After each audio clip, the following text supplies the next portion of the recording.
So today we're going to be diving into some of the fundamentals of astrology, talking all about the big three. Love this topic. So this may or may not be something that you guys are familiar with or that you've heard about. Really, if you're just getting started with astrology, you may not have heard the term big three. And so that's what we are here to dive into with you guys today and explore what is the big three in astrology. Yeah, this is going to be such a cool topic. The big three is probably the first thing most people learn in astrology, but we're going to talk about what does the big three mean? And it represents your sun, moon, and rising.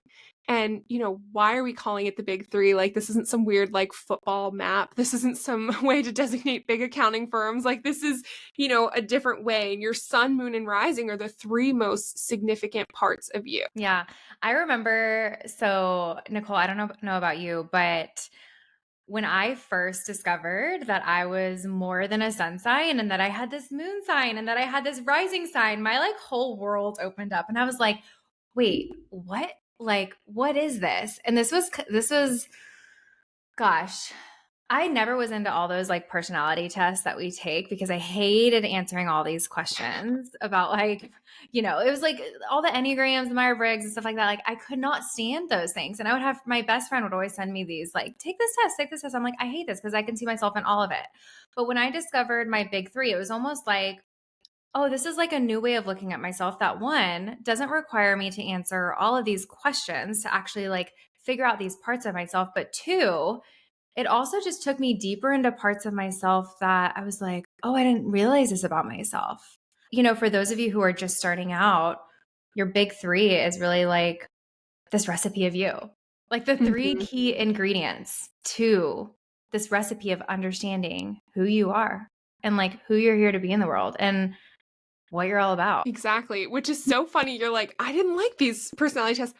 I ate those things up. I loved I loved a good personality test, but I think, given what my big 3 are, I'm just really naturally honest about, exactly who I am, and so they really resonated to me, and I loved when other people would take them and be like, "Tell me more, tell me more." But then when I found astrology, I was like, "Oh, this is perfect," because I can understand so much more of the makeup of you, of how, you are, what your emotional nature is, how you really shine in the world without you having to take tests, right? It's super obvious. And so I think that's such a funny point. You're like, no, I didn't like these tests, but astrology opened it up. And funny, when I discovered my big three, I was like, oh, okay, interesting. And then I proceeded to ignore my moon sign for a while. And we're going to talk about why that's probably not a good idea. We should really embrace our moon sign sooner because it's important to know all three. Yeah. Yeah. It really is. So I'm really excited that this is one of the first episodes that we are opening up this podcast with, because this really is the foundation and just the gateway into your world of astrology. And even if you are someone who is very seasoned in astrology and you've known about your big three for a while and you're familiar with it, I feel even as we were preparing for this episode, I was unlocking more and more about myself and just through understanding and deepening into our big three, because our big three in astrology, our sun, our moon, and our rising sign, these key ingredients of who we are. It's not something you learn once and then you're like, cool, okay, that's me. It's something that you grow to understand and deepen into, because these expressions of ourself, the expression of our sun sign, the expression of our moon sign, the expression of our rising sign, it's such a journey that we take with ourselves of watching as these parts of ourselves come to life over time and as we gain awareness of these parts of ourselves. Yeah, absolutely. I think of this too, as we were preparing for the episode, I see you learn about something, right? And you learn, and then you start to integrate that knowledge, and then you start to embody it. And so wherever you are in astrology, your knowledge, whether this is the first time you're hearing this or whether you're super seasoned, figure out where you are on that scale of learn, integrate, and embody, and use this as an invitation to deepen your embodiment of your own big three, where you're at, where you're going, and think of it as mastery in this lifetime. We did not pick these signs. Well, I personally believe we pick these before we incarnate here of where we're going, because we have some big missions attached to it. We have a lot to learn and we have a lot to experience. And so it's no shock that you've picked these big three. So settle in and get ready. I'm excited. Well, and even to that point too, because I love that you touched on that, but just how, those astrology girls, probably like spiritual woo woo girls out there, like really connected to just who they are on this like soul level. And that when their soul came into this life, like we picked these signs for ourselves. Specifically, we picked our sun, our moon, and our rising sign. Our whole chart is this picture. Every planet of ours in our astrology chart is in a sign and has a story to tell about who it is that we came here to be. But the most important luminaries, specifically, is what we call the sun and the moon. That is really describing like the most significant energy of ours. And everything else are kind of these, like all the other planets in our chart, those are all like nuances and subtleties. I think when it comes to like our sun, moon, and rising sign and thinking about how our soul came to earth to experience these and to learn lessons about these signs and to I also think it's really cool too, just how a lot of times our sun and our moon signs are actually there's connections between even our parents' sun and moon signs a lot of times. So it's interesting, like my moon sign is actually my dad's sun sign. And my Wow. brother's moon sign is the same as my mom's moon sign. And I always find these like similarities when I look at like family members' charts of just, okay, like we came in to learn about, this energy and this frequency, but also look at like the connection, how there's some kind of, connection, their soul connection with who, our parent came to be in this way. So yeah, not to go on a tangent on all of that, but I just think it's really cool how there's so much depth to this part of ourself that's like it just goes so far beyond, what's the sign and what does it mean? Exactly, too, and, like, where it sits in your chart, and you don't have to know all this now, but, like, the sign that you picked, right, is, like, a lot of qualities that we're meant to embody in this lifetime, but also where it all sits, and we'll talk about this with your rising sign, it basically sets the compass of your chart and, like, where different areas of your life will be impacted based on these signs, because obviously we're all of it, right? Like, we're all 12 signs, we're all 12 houses, but they just show up differently for all of us and with different impact and different magnitude at different times. And then another fun part of all this is the elemental makeup. Like there's elements that we pick. And so there's a really fun way to add that into it all. If you're not like a master on all the signs, you can understand the elements. There's 4 key elements. I mean, some people say there's more, but we'll go with 4 for this purpose. Sure, like, but we want to keep you like focus on the big 3, the easy stuff now, and then you deepen and embody that knowledge as you go. And it can be like super fun. And if you're like me, you love a good rabbit hole. And if you're not, that's okay too. Like we'll keep it up on the surface. Yeah, I think too, when we're thinking about our big 3 in astrology, ultimately what we're looking at here is that, and what we're bringing to this podcast and why we're starting this podcast is really in support of helping others see that we're so much more than our sun sign. Because a lot of people look at their sun sign and they're like, okay, cool, like this is my sun sign. Some people don't even relate to their sun sign. Like I've done readings for people that are like, they're a Leo, but they're like, I don't relate to being a Leo, because you think of that like stereotypical Leo. Like, I don't want to be speaking on stage and be center of the stage. Like, please no. And that's because we're so much more than our sun sign. And while, yes, the sun sign is such a significant part of who we are, and we'll get into that, we also are so many other things. And if you're not relating to your sun sign specifically, it could be because again, there's so many layers in a chart, but like perhaps you resonate more with your moon sign for a reason in your chart. Perhaps that's a more comfortable energy for you to be in and embody in, and perhaps you're more in your moon sign, or maybe like your rising sign too. So there's just so many layers to that, and that's why as we're kind of kicking off this series in this podcast, really we're taking you beyond the sun sign today. That's so true. Yeah, when clients say there's more to this chart than my sun sign. What do you mean? It can feel overwhelming, but we want to make it really digestible for you to realize like how multifaceted, how cool you are, and connect you deeper to you. That's the whole point. So I feel like one of the places that we could kick things off is by helping others understand about like the timing of our sun, moon, and rising and how that actually all plays out. Because I think everyone knows, like, oh, if you're born from this month to this month, then like you're this sun sign.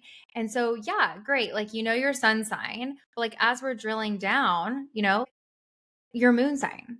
The moon changes signs every 2 to 3 days. So, like Mhm. on the day that you're born, wherever the moon is in. Like the moon is going to go through all 12 signs, like over the course of a single month of like during Leo season or during, Scorpio season. Like the moon is going to change sign every 2 to 3 days. So depending on what day you're born, you're going to have a completely different moon sign than somebody born, in earlier, in the month versus later in the month.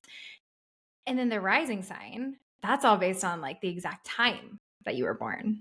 Yeah, that's why when astrologers or anyone who's trying to look up your chart say, like, I need your exact birth time, because the rising sign changes every 1 to 2 hours. And so if you're looking at your chart, and that sets the whole compass for like where everything fits in your chart, if you're born 20 minutes different, it can make a whole rising sign change. And so that's why that exact time is necessary. It's not some weird requirement, but it moves so often we have to know. And so someone born on, like Monday, in the morning could have a completely different chart of someone born in the afternoon, just based on how quickly the sun is on the eastern horizon at the time you're born.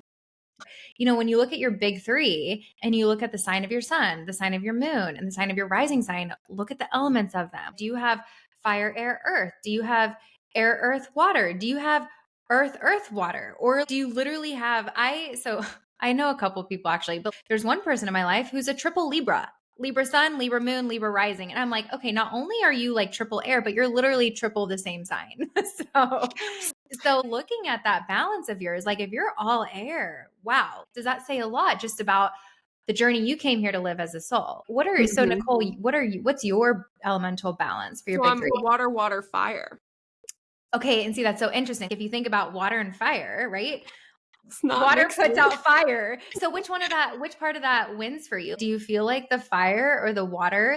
It's You know? interesting because, like, I've connected I think when I'm the least, like, paying attention to how I'm acting, like, I really do hit that fire moon. I'm very, going for it. My husband jokes all the time, he's like, "You're so, like, quick to, like, boom, boom, like, you always have a comeback," and I was like, "Yeah, I really do," and I think that's my fire moon, but, like, obviously from an emotional depth, just a depth of everything, I do really resonate with the water, and so I think it just depends on the scenario, but I ignored that Aries moon for so long. I feel like we're now becoming friends. Okay, yeah. I'm excited for us to talk more about the moon too, because I Yeah. have such an interesting connection with my moon sign as well. But mine, You're yeah, so my big balanced three, though, right? I'm super balanced. I have Yeah. air, earth, and water. So I think I that would makes sense, like, speaking with you and just knowing you, like, you're very even keeled, like, it's just very, like, organized and clear and precise, and I just so appreciate that about Virgo. you. Where yeah, the Virgo, the Virgo coming through. I just feel like that balance is really nice, and you can always tell when someone has that really nice balance of elemental energy, but also, like, you have a nice balance of, like, signs too, and, like, archetypes that are at play here. Whereas, Mm, like, my chart is divided between, like, 2 major signs. It's just everything I put everything in 2 buckets, like, very like in a rush. I was like, "Oh, this is good. Just put everything here." And so, seeing a different balance, you can usually tell that energy is more concentrated or more dispersed. So, the big 3 yeah. will tell you a ton of that energy when you start to look at it. Yeah. Yeah. So as you can see, like this is literally like how valuable it is to just understanding yourself and also understanding other people. Like the second I started understanding even just the big three of like my family members, I'm like, oh, this makes a lot of sense. This is why we're so different, or this is why we're so the same, or like this is why like maybe sometimes we butt heads. So yeah, I feel like we should go ahead and get into like the sun, moon, and rising. But it's Yeah. yeah. So I guess, thinking about like Nicole, what do you really see the difference of like your sun versus your moon versus your rising? Like if you had to describe each of those. So I always love to use the example of a date, right? You're going on a date with someone, and when you go on a date with someone, you're going to meet their rising sign. You are totally going to get their rising sign. It's their outer personality. It's like who they are, like, physicality, all this stuff. You're going to get to see it right away. There's no real hiding your rising sign. And then maybe you're throughout the date and you're getting closer to dessert, and you might have gotten a glimpse of their sun sign, right? Like you might have started to see like their true, like heart-centered personality a bit if it's a good date, hopefully. Or maybe if it's not a great date and you started to notice, you're like, "Oh, okay, I really see like maybe that personality I see beyond it." And then, maybe you go on a second or third date, you're going to start to get to know that sun sign a lot more. But things are going really well in the relationship. Maybe you just had to go on a weekend trip. That's when you meet their moon sign, okay? Like, that emotional nature of someone, you're not gonna get to know it right away. They always say your best friends and your roommates and your family usually know your moon sign, right? So I see it like that just as a date example, but I know you see it, like, a little bit, more nuanced. So how do you distinguish between the 3? No, I really love that example though. And I would even go as far to say too, because I totally agree. Like your rising sign, which rising we also call the ascendant. So you might hear them like interchangeably used interchangeably, but rising sign really is like that first impression. And it's so interesting because like figuring out my rising sign and like my first impression, I'm like, no wonder people feel like I'm this like basic, modest, like person on the surface. And then they meet this, I take off the mask, right? Like it's like the rising sign is kind of like that like mask you wear when you like go out into the world. It's like, when you're shaking hands with people, like this is the part of you that you show yourself typically, or what other people see. And then it's like, take off the mask, get to really know me. And I'm like, I'm this weird Aquarian chick who loves astrology and human design, and I'm woo as hell. And like, there's so much more beneath this, like, very put together, like, precise, like, basic looking person. Anyways, so yeah, I love your example. And I would also say, too, with the moon sign, it's like, this is when you get into your first conflict with the other person.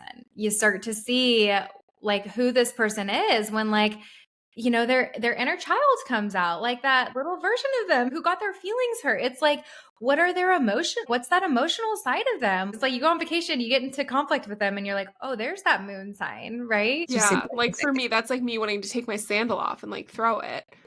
Like, I'm so annoyed right now. That's my Aries moon, like, That you've got that fire Aries moon. So and that yeah. young child frustration, like temper tantrum, which doesn't often come out, but when it does, when I feel safe, I feel ridiculous because I'm like, I'm so frustrated like a little child. That's not who I am at all. So it's so funny to embrace it. I think that's why I have such trouble embracing that young Aries, that young Aries moon. But you're right, that first conflict will tell you so much about somebody and that Mhm. inner world. I've heard someone say before, like, we're all just like a bunch of wounded toddlers, like Mhm. in big adults' clothes, running around. And so that's like the moon sign. Yeah, totally. Not always wounded, but definitely like a younger version. Yeah, I think in a more, even like if you're just looking at a more lot, like if you're taking that dating analogy, let's start with your rising sign. Your rising sign, kind of like who you are on first impression. And what do you do when you look at someone and you're at a first impression? It's all about appearance, right? It's like, who are Mhm, you appearing as? So it's kind of like it represents your physical body, your appearance, your first impression. Then you've got your sun sign, which is more of that part of you who is, it's like, it's your life force. It's your life purpose. It's like that outer expression that's not necessarily physical, but it's like who you came here to be in the world, mhm, that core essence of you and that purpose of you.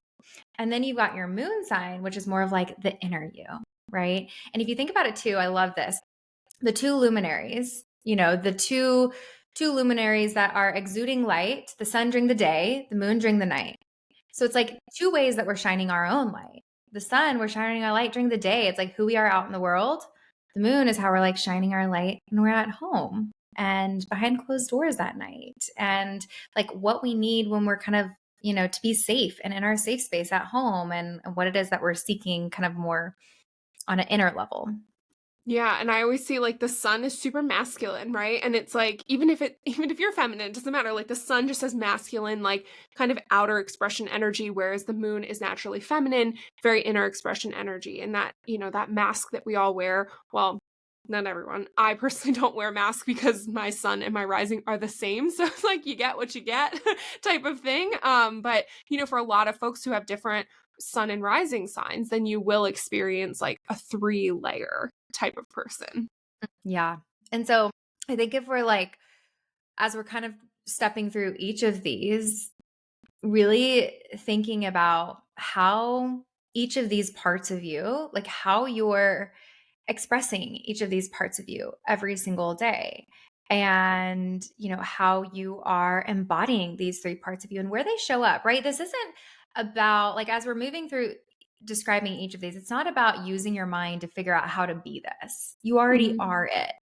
It's really just like attuning to and just reflecting and having awareness of what's my relationship with this sign? like as your sun sign, as your moon sign, as your rising sign. Like the permission slip for you today is just to have awareness of what's your relationship with this part of you today.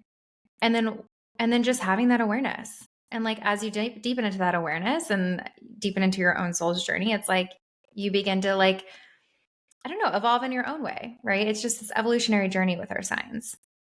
Yeah, it's so true. And if you find like your rising and your moon sign, if you've never heard them before and you're finding them today and you've heard like negative things about those signs, I personally encourage you to look for the higher wisdom in all of the signs, because everyone can tell you you're a blank, so you're like this. And it's like, yeah, there's always that lower octave of anything, because like, just like fear, sex sells, right? Like, so of course there's going to be a bunch of drama on the internet. Listen, I know this because I'm a Scorpio, okay? Like, there's a lot of crap on the internet about Scorpios, and we're like so cool. And I hope to dispel some of those rumors, but everything has a high and a low expression. You just have to find your balance of that. And of course, like, no, you probably already know the unsavory parts of yourself, right? Like me taking off the sandal, I just want to throw this. Like, why would that be like a really cool part? But like Aries is also a warrior and takes charge and like is the go first person. So it's like it actually has really great qualities of exploration and all these things. And it's like those astrology girls aren't here to tell you bad things. We're here to talk about like the real connection to you, owning the good, and also being aware of the shadow, but transmuting that and making it into something even better. Because once we know the shadow, we can make that into power. I really do believe that. So I think when it comes to like your sun sign specifically, going into each of these individually, what speaks to you the most about sun sign? Speaks to me the most about a sun sign is really just like this beautiful essence of our soul's purpose. And like, we didn't come here to learn what that is. Like, we already are it. We just have to accept it and like really learn who we are and remember who we are to let that fully shine. I think a lot of people are in search mode when it comes to their sun, when it's like, no, this is like factory settings. Like, you already got this. This is great. Can you accept it? Can you love it? Can you welcome it in? I see the sun being that outward expression, that true light, but I connect the sun sign to our heart chakra. If we could live heart centered, heart led, and really let that like beautiful emerald green shine out of our heart chakra and like lead from our sun sign, which is like such a big part of us, we'd all be living in such a beautiful way. And so it's like, I think its acceptance and welcoming is really big, but the sun sign is just, oh, it's so good. Like, I can't even put it into words. Like, it's like a big hug. It's like, yes, this is so good. A big hug. Totally. And when we think about the sun in general, the sun is the luminary in our chart. The sun is the part of us that like this is our core essence, this is our vitality, this is our life force. And when we look at the sign that the sun is in, we're looking at how that part of us shows up, how that light exudes, how we came here to shine, how we came here to seek vitality.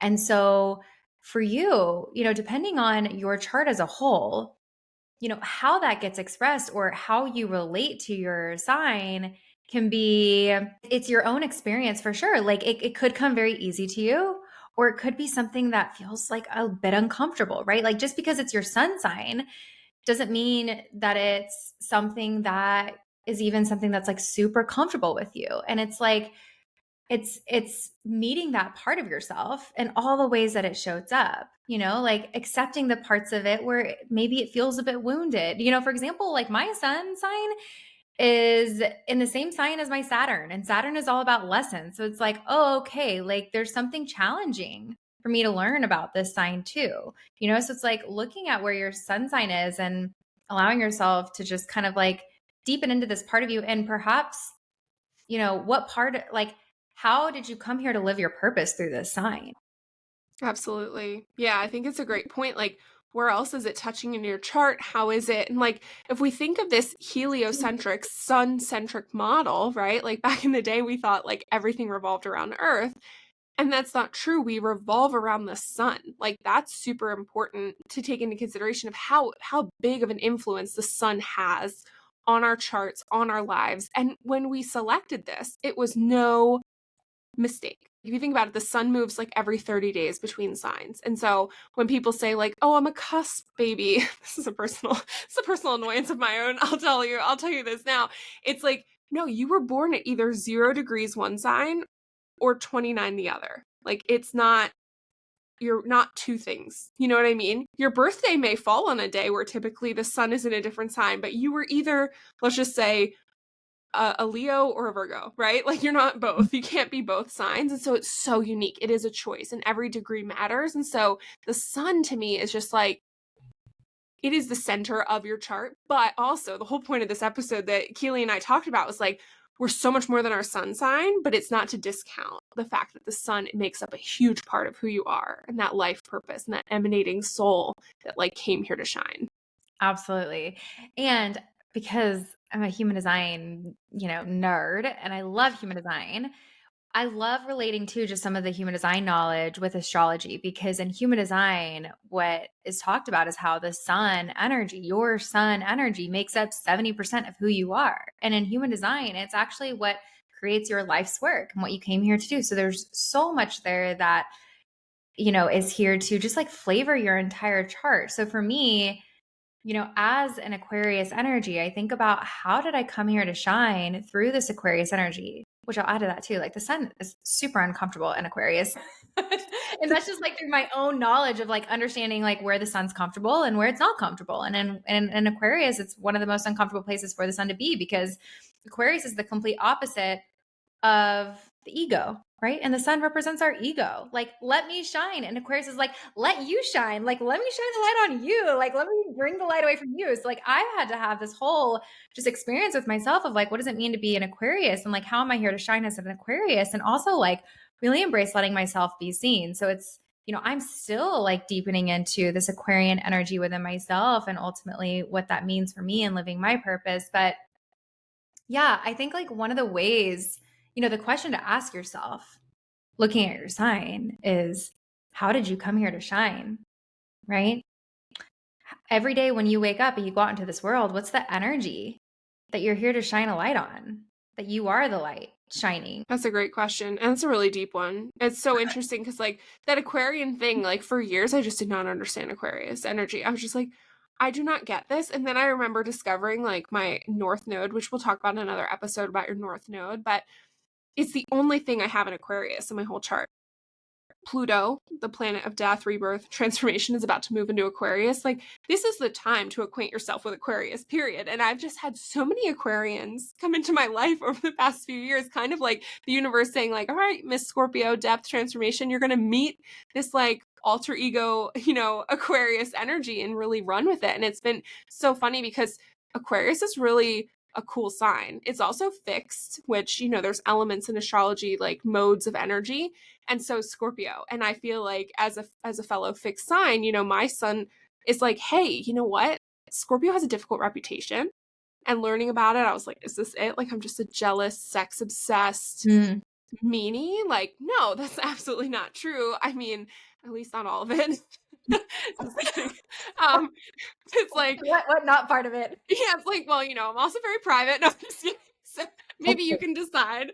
But Scorpio energy gets a difficult rap. And I love that you've been exploring your Aquarius energy because like over the years, like I realized that like this idea of depth and transformation is so Scorpio energy. And it's something that I've like helped people see beyond the basic surface level of things my entire life. Like Scorpio can really shine a light on the shadows, right? And for me, I've been doing that without even connecting it to Scorpio energy since I was a young child. Like, I would point out the problem in things and be Mm. like, something's not right here. Like, that's interesting. And let me tell you, that's really uncomfortable for like a young kid to be doing, but I have so much of that energy in my chart. It's like, huh. But like, I'm hopefully dispelling some of these traditional Scorpio traits with the depth. And they talk about Scorpio being the scorpion, you can sting. Well, that's actually a really low vibration of Scorpio, whereas like the higher vibration is actually an eagle in traditional Native American culture, but the phoenix rising from the ashes as well, like in that version. And it's like, that's such a good example because the phoenix rising from the ashes is so much more powerful than the Scorpio who will like sting you with their tail?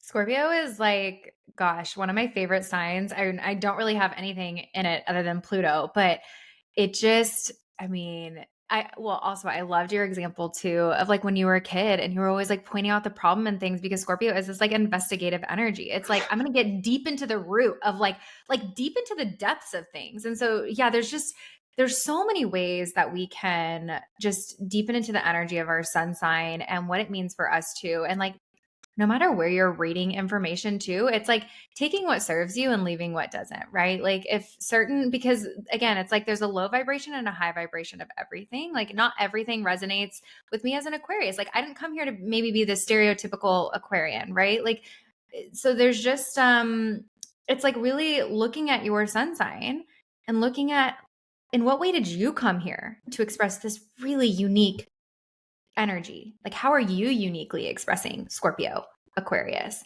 I think one of the things that, I've really resonated with when I think about how I'm here to shine as an Aquarius, I love looking at the symbol of the zodiac sign. And so that's something you can do as well to see if that's something that resonates. But for me, learning about the Aquarius, well, first of all, I was like, learning it was the water bearer. I was like, this is the water bearer. Like I'm the water bearer. And then I deepened into what that actually meant. And it's like, it represents this person pouring water. And like that water represents knowledge. So it's like pouring knowledge and information out into the world to others, sharing the water with others, pouring the information and knowledge, sharing it with others. So for me, that's something that just really resonated with, that I really resonated with. And it's just one of the ways that I feel like I'm really deepening into this own energy of how I came here to shine.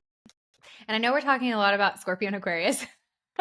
We'll get into like other signs too. And like in other episodes as well, we'll like go into each of these energies so you can understand. But like Nicole said at the beginning, we're all the signs. We're not just one of the Mhm. signs, but we just have different ways of expressing each of the signs. And like there's a level of different significance of kind of how they're showing up for us in our day to day. Absolutely. It totally is. I mean, I'm thinking for you, like, how are you pouring that knowledge and information into others as the Aquarius? As those astrology girls right here, right now. I love that. That's actually really good. That's so true. Like coming up with this podcast and like little interlude here, like Keelie and I were talking about like some other collaboration, and her genius was just like we were talking about an upcoming transit, and we were getting like really nerdy and like geeking out about this, and she's like, I feel like we should have a podcast. And like, boom, it was born. Like, then we were like, yes, we should. And so, like, that is why we are here talking about all this stuff today and like sharing this with you because, like, we want everyone to have power and access to this information and like to relate to it in a way that's not so stereotypical. Like, people probably make fun of like the girls who are those astrology girls, but we're not those astrology girls, either are you. So, it's Yep. exciting. Yeah, totally. So what do you feel about the moon sign? Like I know you said you briefly touched on, I'm trying to think about what you said earlier this episode about the moon specifically, but I feel like you have a really interesting take on the moon. Yeah. So when I talk to clients about the moon, I'm always telling them our moon sign, and this is my hot take, is that we pick the moon sign because it's like one of the most recent lifetimes we've ever had self mastery in a sign. Whether that was your sun sign in a past life or whatever planet that may have allowed you to find mastery, we pick that because the emotional nature and emotional mastery of our life is so critical to survival. The moon is moving every few days. I connect it to our root chakra, our safety, our balance, how we're connected. And so when I look at someone's moon sign, I'm like, that's where we've stacked the decks for us in this lifetime because we need to know it right away. And so then I LOL because I'm like, in this Aries moon. Like, what? I was like, okay, so clearly I stacked the decks for myself here with this Aries moon, but it really makes sense because we have to be able to access that quickly in this lifetime right away. That is really fascinating to me and a very, very deep way of talking about the moon that I've never heard of anyone talk about the moon like that.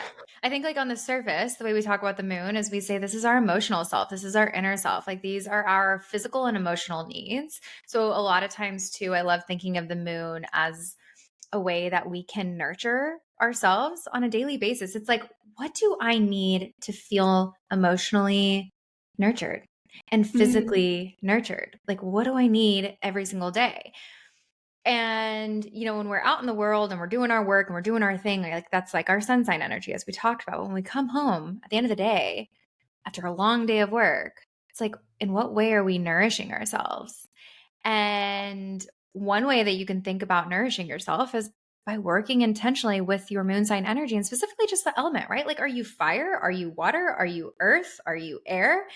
If you're air, maybe it's journaling. If it's water, maybe it's like taking a nice bath at the end of the day. If it's fire, maybe it's like lighting a candle in your evening. And if it's earth, maybe it's like cooking or going out and like, grounding in the grass or whatever. But it's like, finding little things in your day to really like nourish that moon sign of yours and fill its cup, like filling your own cup. But I think what you were speaking to just about, gosh, like the depth of our moon sign and how it's like how we stacked the cards in this life, or it's like where it's very like mature energy for us, I think is like maybe what you said about it. And I think that's so interesting because I was actually so disconnected from my moon sign for so long. And I didn't know it, right? But having a water moon, that's like very emotional, watering, crying, like being really in touch with your feelings and your intuition. I was very disconnected from that part of myself. And not until I just literally discovered astrology and Mhm. discovered all the water in my chart, I was like, I literally told people I'm not an emotional person. I'm not an emotional person. Like I shut off my emotions. So Yeah. discovering that I actually have this really emotional, sensitive, soft Piscean moon, I was like, but I'm not emotional, or am I? And like it made me start to actually think. So, well, yeah, I think it's so fascinating what you said. And it's like something for me to really sit with too. It's like now that I'm connected to that part of myself, I can like feel how that's like something I really came into this life. As you said, I don't remember the specific words you said, but I can see how that could really relate and translate to my moon. But also, you may be on a journey where a part of you is shut down emotionally. And so, in what way can you awaken yourself to this energy of your moon energy if you have like shut down emotionally at any point in your life? Yeah, it's a great point because that Piscean moon is deep. Like it's super deep. But I can also easily see like the disassociation from that with your other signs of like, no, no, no, like I don't need to go Oh, that that deep. Aquarius is so detached from emotions. It's like, no, emotions, what? Yeah, it's like, no, it's fine. It's either this or that. Like, go for it. Like we're fine. But like that Piscean moon is like really asking you to like dive deep, be the light, but also like be okay in the dark too. It's like it's such a powerful sign. But what I think about the moon and like our emotional nature, I think of a few words like that come up: safety, belonging. How can we be outwardly shining our best light, our sun, being embodied in our sun sign, if we don't feel safety and belonging? And that comes from our moon sign. I mean, it comes from a lot of things, right? Like environment and everything, but our moon sign's asking for those two things. And so if you don't have a connection with your moon sign yet, like Keely said, like try to reach out, put an olive branch out there, like connect with the element, if anything, but then also understand like what are these amazing qualities that your moon sign has to offer? Because while it may be one of the most mature aspects that you've bought from other lifetimes or other, celestial experiences that you've had, it doesn't necessarily mean that you're like besties, like that you understand it so well. It's asking you to remember so that you can actually use it and make a difference and connect to that foundation that really will help you build everything from solid ground. Yeah. I think that the question to ask yourself here as it relates to your moon sign is, how do you nurture, if your sun is how you shine, the moon is how do you nurture your shine daily, right? So, and I was listening to a well-known astrologer talk about this, and she actually said that your moon is how you live out your purpose in the physical realm. And I kind of disagreed with this because I feel like how you're living out your purpose in your physical realm, if I'm also like using some of my human design knowledge, I feel like so much of that is your earth sign, which we don't really talk about a lot in astrology, but it's the Mm-hmm. sign directly opposite of your sun sign. So for me, the sign directly opposite of Aquarius is Leo. Scorpio is Taurus, right? And so Mm-hmm. it's like the way that you ground your energy, your life purpose into form is actually through your earth sign. So I think there's so many ways you can look at this, but for me personally, when we're thinking about the moon sign, it's like the way that you actually ground your purpose into physical form is through your earth sign, the sign opposite your sun. But when it comes to your moon sign, this is like how you nurture your shine. So, like, what are the things that you're doing daily to support you when you go out in the world to live your purpose and then ground it through your earth sign? Yeah, this is like having a plant and watering it. Like the moon needs that tending care. It's saying, please see me, no, notice me, and the moon affects the tides, right? And the tides are water. We're 70% water. It's like the moon is affecting our nature inside. And so, yeah, if we're not tending to it, then yeah, I totally agree with you on the grounding. How are you grounding this? So, with your Aries moon, how do you feel like you nurture that every day? So, I have a lot of ways that I think that I nurture it. And I think one being like, I don't allow anything to be too complicated. Like, okay, I'm a channel. I can channel different spirits, things like that. And I have a lot of energetic protection that I do. But none of my stuff is complicated, right? Like, I feel like if it's complicated, long, drawn out, whatever, my Aries moon is like, no, no, no. Like, let's just keep going. Let's keep moving on. And it's not to say that I'm always in a rush, but when I have big emotions come up, I feel them and I feel them quickly. I allow myself to feel them quickly. Obviously, I give myself time if I need it, but I don't put some like big parameters around, like, I have to have a whole process or whatever. Sometimes I literally need to like stomp my feet outside, right? And just like let it be. I follow impulse sometimes too. And Aries moon loves a good impulse. And so I allow myself the safety to like, okay, am I going to go left or right today? Want to walk? What do I want for dinner? Like, let me just figure it out, like versus having a big plan. And so these are like little things, but I think the biggest one is like I allow myself to feel anger and I don't suppress it. Like when I get mad, I get mad and that's it. And it's usually really quick. I don't hold anything back. And I feel like too, probably learning about your Aries moon, people say like, oh, like, don't have huge outbursts. Like that's not appropriate. But discovering that you have this Aries moon, that you're going to have really big impulsive emotions that are going to come on really fast and you're going to feel like really fiery energy, through your emotions. It's a complete permission slip to let yourself feel those things, scream in a pillow, stomp your feet, whatever it is you want to do to move those emotions through your body. Like I feel like it's such a permission slip too, to understanding how we are emotionally, that your emotions are going to come on really quick. They're going to come on really fast. They might be a bit impulsive. You might act impulsive. And it's like understanding that part of yourself and in what way is really supportive for you to move through those impulsive emotions and like how to channel them. Absolutely. And for any fire moons out there, I will say probably one of the best tips that I've ever done is like write a blank email. I mean, do not address the email, but write the blank email, write the blank text, and then delete it. Like, sometimes you're going to want to say a bunch of things, and like you really can hurt people when you express as quickly as you probably feel. And so I love to like write the thing, voice memo myself, write the email, delete it, and then just like never send it because it just helps me get the emotion out without berating anybody else who may be in the crossfire of that emotion that I'm feeling that's very personal. And it really helps me. Like expressing it and letting it out is really big. I think that kind of like brings us to like expression. Let's talk about the Mhm. rising sign. Yeah. Okay. So the rising sign, as we kind of mentioned, is you can use it interchangeably, like rising sign, ascendant. You'll kind of hear it both ways. And as we kind of talked about, Nicole was like, when you go on a date, like this is like how you introduce yourself, like how people see you, how people meet you before you get to the end of the night where like your mask is completely taken off and like now they know my weirdness and my quirkiness and like everything else. But like that's really who you are, like on this first impression basis. It's also, I really see it, it's the start of your first house, which I'll let Nicole talk a little bit about that because she's got so many juicy first house planets and I have like none. But your first house is really all about your physical body. So it makes sense that your rising sign is all about your appearance and kind of like who you are on the surface from like this like physical body perspective. It describes kind of your characteristics, your physical characteristics and qualities. And I also think of it as like your skill sets. When I discovered astrology, I'm like, well, I'm this Aquarian, but I'm like this like surface level accountant, nerdy accountant sitting behind a desk. And you think of Aquarian being like the weird and the quirky and like the out there and the different. And it's like, let me be different than everyone else. And then here I am, this accountant.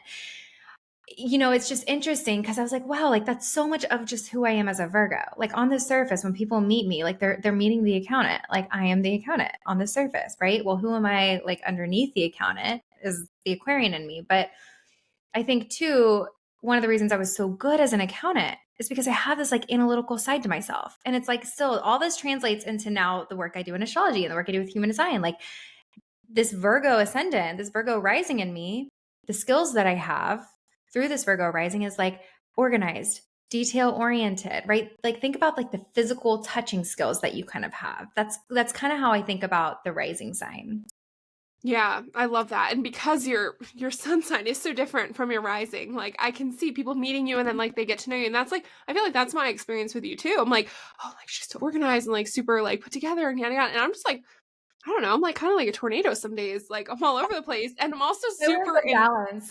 yeah, I'm like super intense too. And like, Virgo energy can be Well, intense, yeah. but like Scorpio energy, like your first house is the house of I am. And we're going to have another episode going through all of the houses. And so you can understand what those 12 mean. But your rising sign begins your first house. So wherever that is, whatever sign it's in, begins the house of the I am. And it's all about you. And like Keelie said, the physical body. Fun fact, I heard one time they were like, Scorpio risings always have eyes that are close together and like piercing eyes. And I was like, that's offensive. And then I was like, oh, I was like, it's kind of true. Like my eyes are kind of close together and they are very piercing. Like I have like cat eyes, like they're greenish yellow. And I was like, oh, but as I first heard it, I was like, rude. I was like so mean. So like there are a lot of physical characteristics that you can learn about your rising sign. I'm not an expert in all of them. I've just heard that one about Scorpio. But this whole idea, like, okay, your rising sign depicts your entire chart, like where the first house begins, and that distributes all the other planets wherever they are in their signs around the whole natal wheel, aka your birth chart. And so it's interesting. It also allows you to understand who is like the boss of your chart, right? And that's what we consider the chart ruler. And we're going to have a whole other episode on this. But your filter of how you see life, like this is a compass, this is everything. Like that first mask is doing more than just providing your personality. It's also giving you like what color glasses do you see through? As a Scorpio, I see through sunglasses, like dark ones. I see out, nobody sees in type of Oh, thing. it's so true. It's so It's true. so true. I'm like, oh yeah, whatever. And it's funny how Keely described like being a Scorpio rising, like, or describe being a Virgo rising. Like I thought about me and I was like, oh yeah, so I'm a Scorpio rising and sun, so it's double the same sign. And I'm known to be very intense. Like people meet me and they're like sometimes very overwhelmed. I have a very big presence. And so like it happens. Like I pierce through the situation. I understand. I can see right through the matter. But once people make it through my intensity, they get to see a lot more of me, whatever I'm willing to share, right? And like it makes sense. But it's like the whole thing that I like to help people understand with my Scorpio rising is that we don't have to suffer and like we could change it anytime. And that makes a lot of people uncomfortable. And so you could imagine like going on a date with me, like it's just all at once, it's like holy moly, all the same before we even order the like still or sparkling water, like you get a lot. So, it really is my own personal uniqueness. And I have a lot of energy all touching my ascendant, my rising in my first house. So my soul was like, add to cart, put them all there, put everything in this house. You're having a lot of Scorpio energy in this life. Yes, exactly. Yeah, I really think, when we're looking at the rising sign and the ascendant, first you're really looking at, okay, like what's the sign there? Because that's like how you're really, it's how maybe your physical body, how your appearance, how you're making that first impression.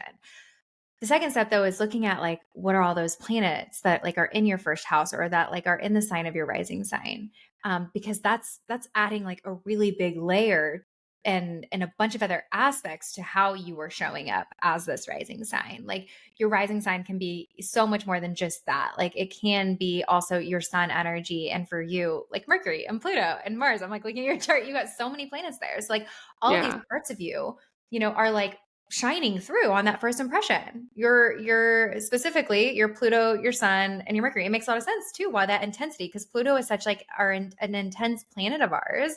Like that intensity too, being right there on your ascendant line is like, yeah, I mean, there's so much of that. So it's really interesting. But then like the third element of that too, is like what Nicole said, is looking at like the ruler of that. So, there's so much. The rising sign is the beginning of just so many other layers in your chart. So I think just kind of like leaving it for you guys right now of what to really think about is thinking about how you so we talked about how you shine, sun sign, how you nurture that sign, or how you nurture that shine being your moon sign.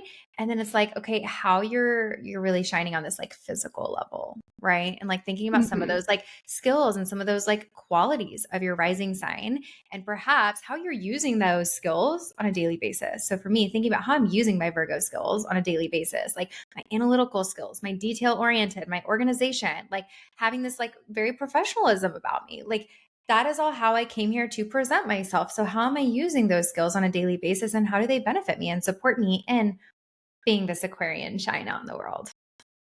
Yeah, and I think it's so fascinating though with your Virgo rising. Like I always see Virgos in any capacity, but especially as a rising or a sun, earth, goddess, angel, big witch energy, however, whatever kind of witch you want to be. It doesn't have to be a So spellcasting I just witch, got but like chills as using big witch energy because I'm like I always want to be a witch. Even when I was like a young kid, I like had this like witchy self. I'm like, well, because you are. Like, you didn't pick a Virgo rising because you're like, "Oh, I'm just, like, witch adjacent." Like, no, like, that is, like, mega witch energy to me, and I always see that, and I feel like that's, like, deep witch energy, like, not just, like, practicing. Like, this is, like, long-term long-term mm. stuff for you, and I think that Virgos, like, are such earthly goddess creatures, like so connected to like divine mother earth, and I think that it's such a powerful sign. And so like while you do have all these like super professional qualities, like I also see the other side of that as being like a deeply connected individual. And I just love that with like your Pisces moon too, because like super deep and all that depth. And then of course the Aquarius is like,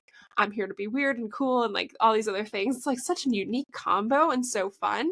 But I had to mention that with the Virgo because it's like, yeah, it's so buttoned up, but it's also like we know what's going on just right under the surface. Like you're super mystical. One of the things I wanted to speak to about the rising sign specifically is, going back to in the beginning how he talked about, your exact time of birth, the moment that you were born marks that rising sign. When you take your first breath as this baby out in the world, the way that you meet the world, the way that you start life is through your rising sign. And so one of the things I wanted to say, and actually my mind's going in different places because I'm like, to what you said about like the earthy energy and the witchy energy, it's like, on the surface, your rising sign can describe like surface level skills, but like there's also a spiritual side to all of these signs of like who we are rising to be, right? So like the way you Hmm. kind of described is on a spiritual level too. It's like who am I rising to be in this life? This earth angel, this like earth witchy, and as you're saying that, it makes so much sense. But like there's this other spiritual element too of our rising sign. It's not just, Hmm. we hear a lot about like the practical, like the physical level, but like also who are you rising to be in this sign on a more spiritual level. And so where I was going before that was thinking about too how you're beginning life, right? Like when you start life, when you take that first breath as this baby and you meet the world on this like this is you, everyone gets to meet you, everyone gets to see you for the very first time when you're born into this world. That's your beginning. Your rising sign also describes the energy of how you start new beginnings throughout your life. So if you think about that too, if you're taking a huge leap, I've taken so many leaps, but the biggest leap that I've taken is quitting corporate accounting, taking the leap to be a full time spiritual coach. Well, how I take that leap and the energy that serves me in that leap is like with this Virgo energy. Okay, so what's my plan? Let's organize this out. What makes sense? How can I make this like a really practical transition for myself? So I think that's also really interesting in a way that we can really approach the rising sign is like with every new beginning, how are you having that new beginning? What's the energy that you're in? I love that. I love that so much because it is so practical, right? Like, how are we doing each new beginning? But then also, like you said, it is like, what are we rising to? And I think about the same leap that I just took, leaving the corporate world as well. I'm like, yeah, it was really intense and it was really investigative and all of these things. But, like I had this deep faith. And it was so funny because for years, I wouldn't like fully, like, I was never the person that had to fully close a chapter to move on to the next. Like, I feel like I was okay with like the in between and the nuance and kind of like that, that middle ground, right?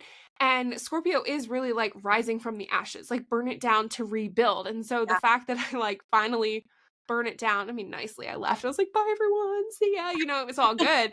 But it really felt like a new rising happening. And how are you rising to meet that? Like, so, so powerful. I was thinking about you with like the way that you have these new beginnings. It's like burn it all down energy and complete transformation into this like phoenix rising from the ashes. Like at every new beginning, it is like, boom, here I was, but here I am now. Like I am no longer this Nicole, but I am now this Nicole.